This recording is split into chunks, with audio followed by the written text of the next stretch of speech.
अस्सलाम वालेकुम स्टूडेंट्स। आज हम 10th क्लास की मैथमेटिक्स साइंस ग्रुप का यूनिट नंबर 1 स्टार्ट करेंगे, जिसका नाम है क्वाड्रेटिक इक्वेशंस।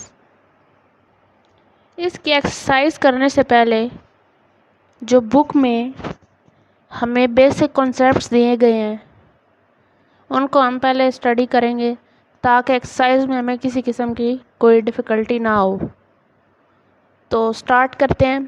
पहला टॉपिक है quadratic equations. Quadratic equation start करते हैं। सबसे पहले इसके कुछ इम्पॉर्टेंट पॉइंट्स हम अपने पास लिख देते हैं, ताकि आपको आसानी से समझ आ जाए सब कुछ। तो सबसे पहला टॉपिक हमारे पास क्या है? Quadratic equations. ये हम अपने पास लिख लेते हैं।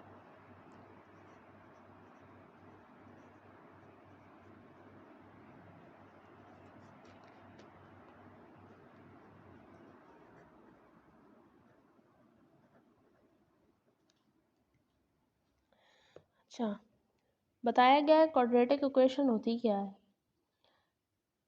ये इस टाइप की इक्वेशंस होती हैं जिसमें किसी भी क्वांटिटी का जो हमारे पास स्क्वायर होता है वो अननोन होता है, यानी पता कोई नहीं होता उसका। यानी वो कोई नंबर भी हो सकता है, लेट्स सपोज 1 2 3, इस तरह भी हो सकता है, और ABC कुछ भी हो सकता है। तो सबसे पहले पॉइंट हमारे पास इसका क्या आ गया कि वेरिएबल यानी x के साथ जो भी क्वांटिटी हमारे पास लिखी गई होगी वो हमें अननोन होगी, यानी वो कुछ भी हो सकती है। ABC में से भी कुछ हो सकता है और नंबर्स में से भी कुछ हो सकता है, एग्जैक्ट सेम कोई चीज़ नहीं होगी। तो पहला पॉइंट क्वाड्रेटिक इक्वेशन होने का हमारे पास क्या है? अननोन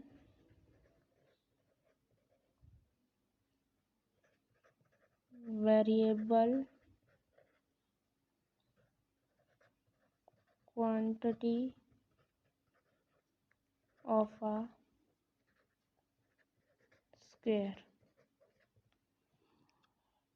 और सेकंड इसका जो हमारे पास पॉइंट है क्वाड्रेटिक इक्वेशन का, वो दिया हुआ है कि इसकी पावर जो हमारे पास होगी, यानी x की पावर जो हमारे पास होगी वो हायर नहीं होगी, यानी वो ज़्यादा बड़ी नहीं होगी। तो नो हायर पावर। अच्छा, अब आप सोच रहे होंगे हायर पावर नहीं होगी तो कितनी पावर एग्जैक्टली उसकी होगी। तो क्वाड्रेटिक इक्वेशन में हमारे पास जो हाईएस्ट पावर होती है वो क्या होती है? सेकंड डिग्री की। यानी x की वैल्यू हमारे पास हायर कहाँ तक जाएगी? एक्स स्क्वायर तक, ना इससे कम ना इससे ज़्यादा।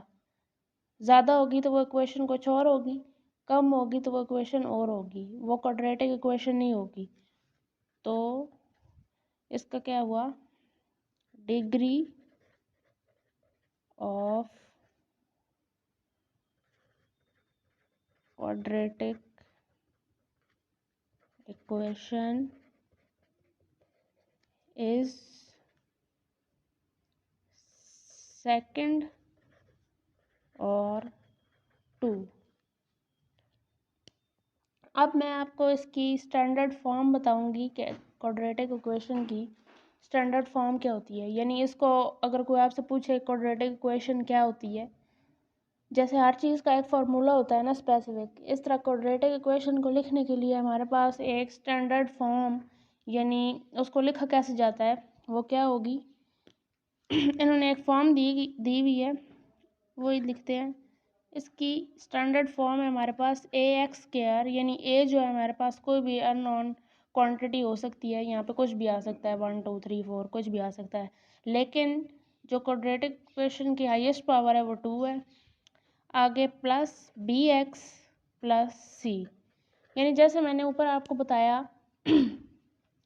कि क्वाड्रेटिक इक्वेशन में हाईएस्ट पावर 2 होगी, तो उसके बाद जितने भी हमारे पास वेरिएबल देखें, अब यहाँ पे x है, इसकी पावर 2 से कम है, सही है। अब x के बाद तो कोई पावर नहीं आती, क्यों? यहाँ पे x की पावर 1 है, तो 1 के बाद तो 0 होता है। तो हमारे पास यहाँ पे जो c है ये एक कांस्टेंट है, कोई भी नंबर हो सकता है यहाँ पे, सही है, x यहाँ पे नहीं आएगा। तो क्वाड्रेटिक इक्वेशन की ये स्टैंडर्ड फॉर्म है। जैसे मैंने आपको बताया कि x हमारे पास एक वेरिएबल है, ठीक है, x इज़ अ वेरिएबल। आप सोच रहे होंगे ये a b और c क्या है फिर, ठीक है, x इज़ अ वेरिएबल, तो a b और c हमारे पास क्या होगा, तो a b और c हमारे पास कोफिशिएंट्स होते हैं, a b c are coefficients. Coefficients क्या होते हैं, कोई भी हमारे पास इसकी जगह नंबर्स आ सकते हैं, ठीक है।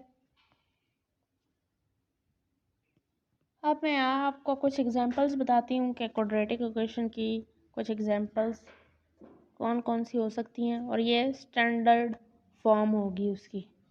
स्टैंडर्ड फॉर्म क्या थी इसकी, ax² + bx + c = 0। तो हमारे पास क्वाड्रेटिक इक्वेशन की एग्जांपल में आ सकता है x² - 7x + 6 = 0। यहाँ पे जैसे कि मैंने आपको पहले भी बताया है कि a जो है हमारे पास, ये देखें, एक अननोन क्वांटिटी है, यानी यहाँ पे कुछ भी हो सकता है। ज़रूरी नहीं है कि यहाँ पे कोई हाईएस्ट पावर इसके साथ लिखी हुई हो, कोई हाईएस्ट नंबर ही लिखा हुआ हो। यहाँ के जैसे कि हमारे पास 1 है, जब x के साथ कुछ नहीं हो उसका क्या मतलब होता है, x के साथ 1 है। तो सिर्फ क्वाड्रेटिक इक्वेशन में ये हमें बात याद रखनी होगी कि हाईएस्ट पावर जो हमारे पास होगी x की, अब देखें x⁻², ना, तो x की जो हमारे पास हाईएस्ट पावर होगी वो होगी 2। ये इसकी एक स्टैंडर्डाइज्ड फॉर्म में हमारे पास एग्जांपल है। इसके अलावा भी हम कुछ एग्जांपल्स ले सकते हैं, जैसे कि अब ये 1 है, तो सेकंड एग्जांपल हमारे पास हो सकती है 5x² + 6x - 2 = 0। ये भी हमारे पास एक स्टैंडर्डाइज्ड फॉर्म है किसकी, क्वाड्रेटिक इक्वेशन की। अब एक और बात आपको मैं बताऊं कि ये तो हमारे पास ये जो 2 इक्वेशंस मैंने लिखी हैं, ये स्टैंडर्डाइज्ड फॉर्म, ये 2 जो इक्वेशंस हैं हमारे पास स्टैंडर्डाइज्ड फॉर्म में लिखी गई हैं। ये आपके एमसीक्यूज़ के हवाले से भी इम्पोर्टेंट क्वेश्चन है कि आपको कुछ 4 या 5, 3 या 4 वैल्यूज़ दी जा सकती हैं, ऑप्शंस दिए जा सकते हैं, और वो पूछेंगे कि इनमें से बताएं कि स्टैंडर्डाइज्ड फॉर्म कौन सी है क्वाड्रेटिक इक्वेशन की। तो कुछ बच्चे इसमें भी कंफ्यूज हो सकते हैं कि अगर ये इस तरह लिखा हुआ हो, लेट्स सपोज, ये मैं 1 एग्जांपल, ये जो मैंने ऊपर करवाई है यही ले लेते हैं कि x² - 7x = 6, ठीक है। तो उन्होंने आगे से अगर क्वेश्चन किया है आपसे कि standardized form of quadratic equation x² - 7x = 6 is it a standardized form, ठीक है, तो ये स्टैंडर्डाइज्ड फॉर्म नहीं है, ये स्टैंडर्डाइज्ड फॉर्म नहीं होगी। कुछ बच्चे समझेंगे कि यहाँ पे ये 6 इधर है तो इधर आएगा तो -6 हो जाएगा, नहीं। स्टैंडर्डाइज्ड फॉर्म का मतलब है एग्जैक्ट सेम इस कंडीशन में जो हमारे पास इक्वेशन होगी वो, यानी = 0 साइड पे ज़रूर आना चाहिए, और c जो कांस्टेंट है हमारा ये वाला, ये इधर ही होना चाहिए। अगर ये इस तरह होगा तो आपका ये आंसर गलत हो जाएगा, तो ये स्टैंडर्डाइज्ड फॉर्म नहीं है।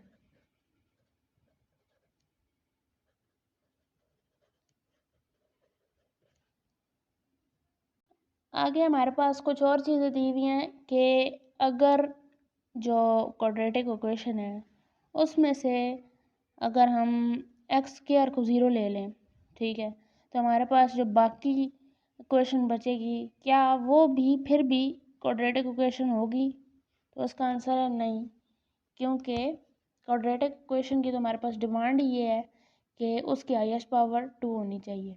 लेट्स सपोज अगर हमारे पास एक एग्जांपल है कि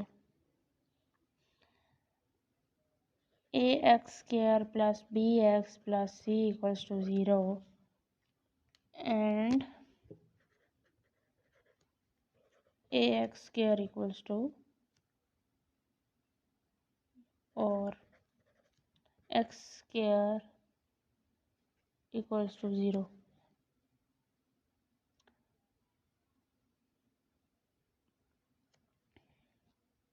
मीन्स इन दोनों में से ए में से या एक्स में से कोई भी ज़ीरो होगा तो वो सारा जो चीज़ है वो ज़ीरो हो जाएगी। यानी अगर फॉर एग्जांपल एक जगह हमारे पास वैल्यू है 5 और एक्स हमारे पास है 0, ठीक है, तो ये फुल जो एक टर्म है ये ज़ीरो हो जाएगी।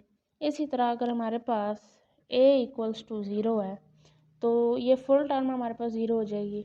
तो पीछे हमारे पास फिर बच जाएगा, क्या बचेगा, B x plus C equals to 0, ठीक है।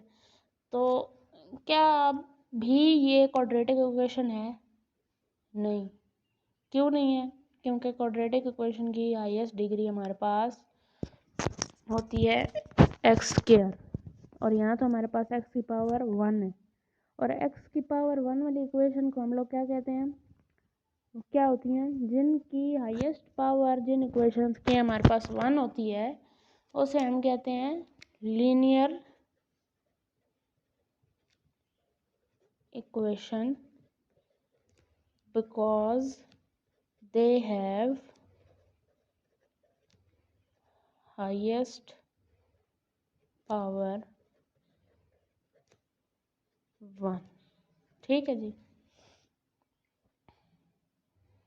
अच्छा, आगे बुक में हमें बताया गया है कि अगर जो हमारे पास क्वाड्रेटिक इक्वेशन है a x square plus b x plus C equals to 0, उसमें अगर हमारे पास बी इक्वल्स टू 0 हो जाए, फॉर एग्जांपल देखें a x square plus b plus C equals to 0, in this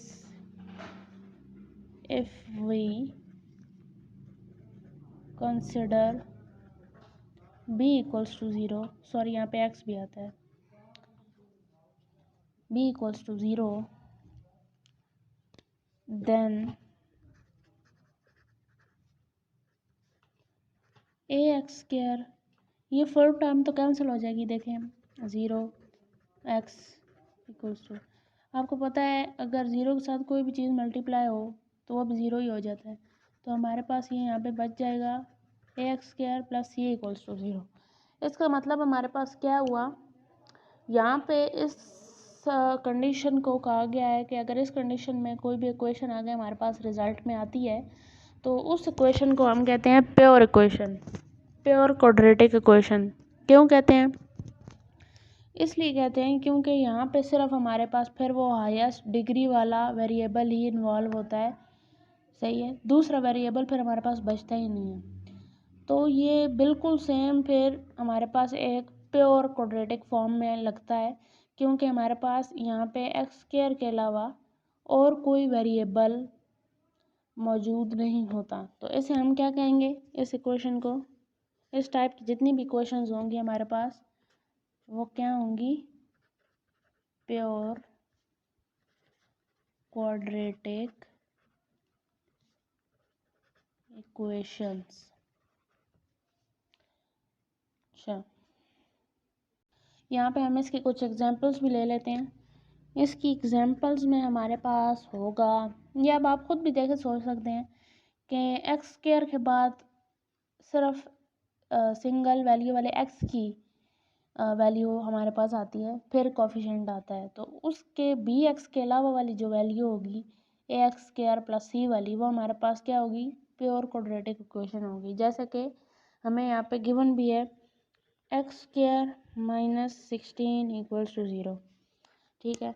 अब यहाँ पे हमारे पास ये जो एक्स स्क्वायर है ये किसके ऊपर वाली इक्वेशन को अगर हम देखें और इसे कंपेयर करें तो हमारे पास ये ए एक्स स्क्वायर जो है ये किसके इक्वल बनता है, ए एक्स स्क्वायर के। कैसे? क्योंकि हमारे पास इधर ए जो है इस इक्वेशन में किसके इक्वल है, 1 के। क्योंकि मैंने आपको पहले भी बताया है अगर एक्स के साथ कोई वैल्यू मौजूद ना हो, कोई कोफिशिएंट मौजूद ना हो, उसका मतलब ये होता है कि हमारे पास उधर 1 है। तो ए हमारे पास इस जगह पे क्या होगा, 1। आगे X square, A x square के बाद हमारे पास क्या चीज़ इन्वॉल्व होती है, plus C equals to zero pure quadratic equation में।